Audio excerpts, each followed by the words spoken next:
สวัสดีค่ะพบกับฝนอีกแล้วนะคะในรายการ How to ในช่องภูกันสลิงวันนี้มีน้องภูกันด้วยนะคะเมื่อกี้เราได้ทำอันนี้นะคะเป็นขวดที่เหลือใช้นะคะเป็นที่ใส่เทียนนะคะขวดนี้นะคะเราก็เอาพลาสติกนะคะข้างขวดออกแล้วก็เราไปล้างเรียบร้อยแล้วนะคะค่ะเรามาดูอุปกรณ์กันเลยนะคะอันนี้นะคะก็เป็นขวดรีไซเคิลขวดแก้วขนาดไหนก็ได้นะคะแล้วก็ปากกาสีอะคริลิกแป้งแล้วก็ถ้าใครมีก็ใช้เป็นปาเต็ดใสได้นะคะนี่ฝนก็จะมาวาดรูปเดี๋ยวก็จะแ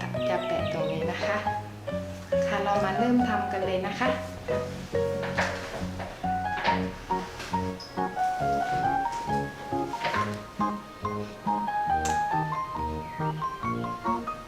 น้องภูการเอาขวดนี้ใช่ไหมแม่ใช้ขวดนี้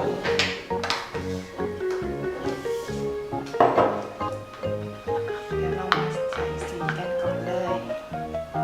ของน้องเอาสีอะไรลูกสีแดงค่ะสีแดง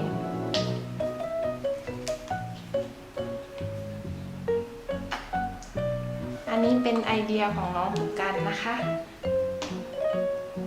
เอาสีไปเลยทำไปเลย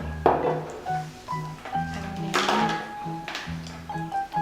เมื่อเช้านะคะเราทำกันเล่นๆแต่เห็นมันสวยดีก็เลย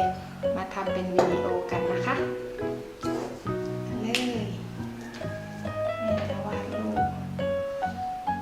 ของน้องเอาเป็นรูปอะไรดาวครับของแม่เอา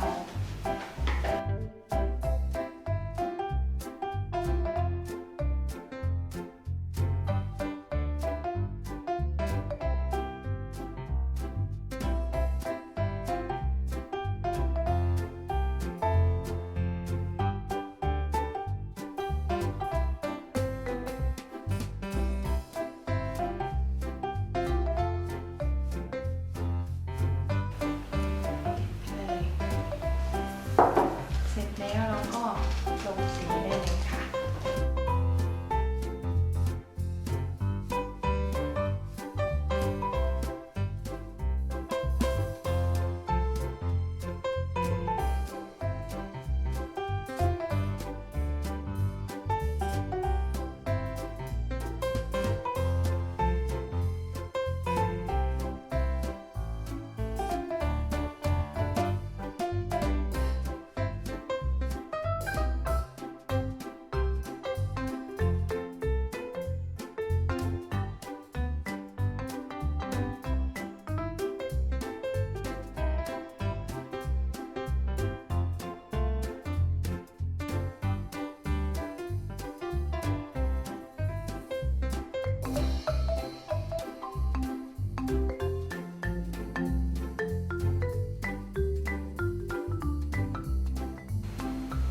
รอให้แห้งก่อนนะคะประมาณ1 นาทีค่ะ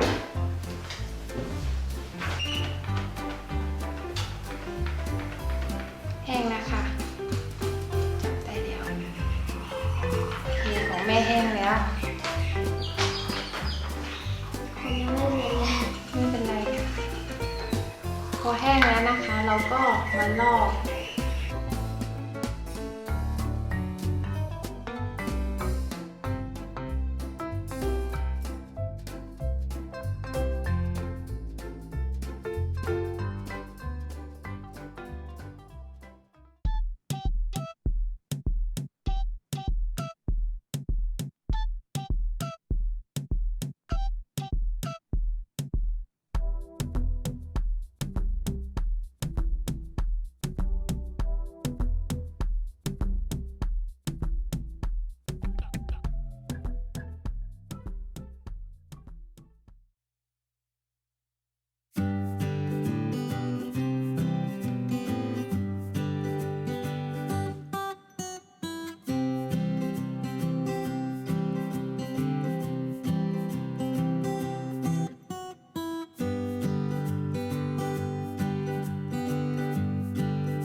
ใส่เทียนลงไปเลย